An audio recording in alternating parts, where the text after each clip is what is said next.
Ja, dames en heren, eind 2014 is Niels Rameckers gestart met zijn eigen videobedrijf 11 Graden. En afgelopen maand werd hij uitgeroepen tot starter van het jaar. En hij is hier. Welkom, Niels. Dankjewel. Hoi. Ja, Niels, eind 2014, dat is nog niet zo heel lang geleden. Maar je had een goede baan. Ja, klopt. En toch een eigen onderneming begonnen. Waarom?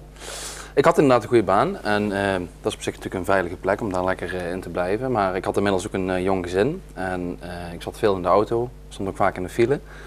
En daaruit kwam eigenlijk de wens om wat flexibeler te zijn en een eigen koers te willen varen. En toen heb ik eigenlijk dat roer omgegooid en in het diepe gesprongen. En in die file ging dat malen? Ging je ja, denken? precies. Heb je te veel tijd om na te denken misschien. Maar, ja, want wat voor werk deed je? Even kort. Ik was vormgever bij een internetbureau. Oké. Maar jouw passie was? Camerawerk. Ja, camerawerk, ja. En dat heb maken. ik daarvoor ook al gedaan. Daar ben ik eigenlijk vanuit mijn opleiding mee gestart. En toen doorgerold naar internet en uiteindelijk toch terug. Maar eind 2014 toch die stap genomen eigen bedrijf. Was dat niet ontzettend spannend? En zeker in deze economisch toch zware, moeilijke tijd. Ja, dat is zeker even spannend. Ja, gaat dat lukken? En sowieso ook omdat mijn netwerk lag elders. En dan begin je hier met niks. Geen enkele klant eigenlijk in het begin. Ja. Maar ja, dat toch gewoon vergaan en dat lijkt te gaan lukken. Ja, geen enkele klant. Hoe doe je dat dan? Hoe gaat het in het begin? Hoe zorg je voor klanten? Een netwerk, naamsbekendheid opbouwen, zorgen dat je gezien wordt. Dat zijn denk ik wel dingen waar ik heel hard aan heb gewerkt. En dat is je volgens mij goed gelukt, want anders word je geen starter van het jaar. Wat voor producties maak jij zoal? Traditioneel gezien zou ik de bedrijfsfilms noemen of in ieder geval commerciële producties. Ze zijn wel veel voor online toepassingen, dus op social media, op websites van bedrijven, dus daar zie je ze met name terug. Het is dus wel anders dan een aantal jaar geleden, ja, met alle respect, de standaard bedrijfsfilmpjes. Toen zag je vaker films, corporate films noemen ze dat dan, van bijvoorbeeld een minuut of 8. Nou, dat is redelijk passé. Nu moet het kort, een minuutje of anderhalf of 2 en that's it. En dan vooral online, hè, dat vinden mensen leuk. En er wordt dan ook vaak een serietje van gemaakt? Kan. Dat kan, ja, helemaal goed. Ja, ik zag er laatst eentje voorbij komen. Voor wie werk jij zoal? Ja, dat is eigenlijk heel divers.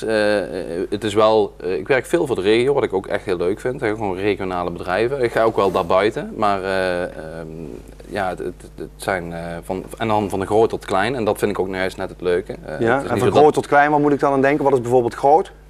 In Alpha is groot. En klein, Goesting. Ja, die is een relatief klein bedrijf, maar dat vind ik minstens zo gaaf om daarvoor te werken. En alles wat daartussenin zit. Ja, en dan kan het natuurlijk ook wat verder weg zijn. Hè. Dat maakt niet uit, maar regionaal zijn dat dan een beetje de bedrijven van groot naar klein. En als je dan terugkijkt afgelopen jaar, het voelt volgens mij al veel langer dat je bezig bent. Je bent inmiddels een bekend gezicht volgens mij ook in het verhuis. Wat is dan de meest bijzondere klus voor jou geweest? Eentje waar ik eind vorig jaar mee ben begonnen, die in maart is opgeleverd, was een opdracht voor Hospice Zenith. En dat is zeker geen alledaagse opdrachtgever voor mij. Ook de hele setting is daar natuurlijk heel gevoelig en precair. Dus dat is best bijzonder om daar met je camera en je geluid bij aanwezig te mogen zijn. En dan zowel bij familie van mensen die in hun laatste levensfase zitten, om daar bij te mogen zijn. Want hoe gaat dat dan? Hoe gaan mensen daarmee om? Mocht je daar ook bij zijn? Ja, goed, dan moet ik bij zijn, want iemand moet het natuurlijk vastleggen. Maar, en dat was bedoeld voor het seminar wat de Hospice heeft gehouden in maart. En daar is die getoond aan ik geloof 300-400 man dat daar in de zaal zaten. En daar is die film voor gemaakt. En dat is heel bijzonder om daar... En wat doet dat dan met jou als zo'n film dan ook echt, zeg maar, in première gaat voor het publiek? Ja, dat is gewoon, dat is mooi. Ja, dat is...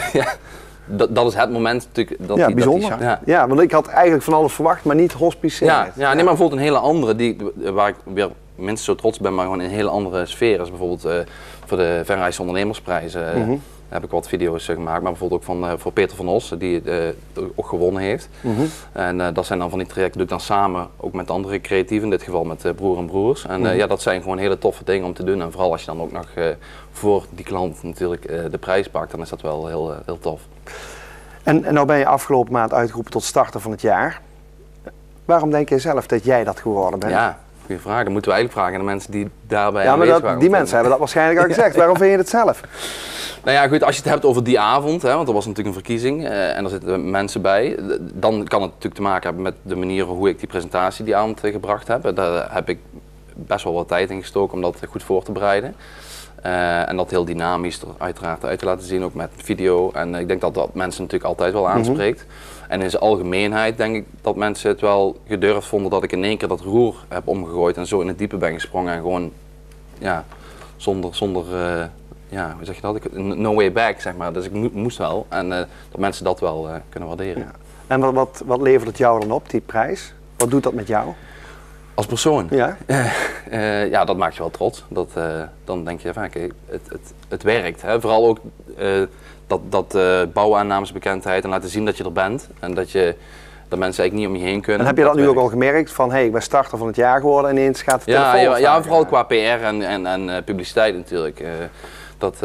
Dat gaat in één keer heel hard. Het is niet zo dat meteen de dag erna mijn mailbox vol zit met aanvragen, maar dat heeft wat langer nodig. Maar ja, nee, dat merk je heel erg goed. Ja, het was weer een mooi moment om jouw netwerk nog verder uit te breiden. Ja, precies. Ja, helemaal goed. Ja, zo moet je het zien.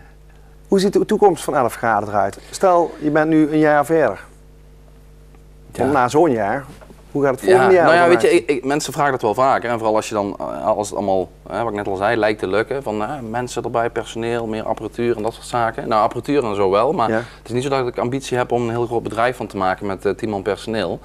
Ik vind het eigenlijk, ja, laatst zei ik dat ook al tegen iemand, van is het heel erg als ik het gewoon even zo lekker wil blijven volhouden. En ik heb het nu prima naar mijn zin.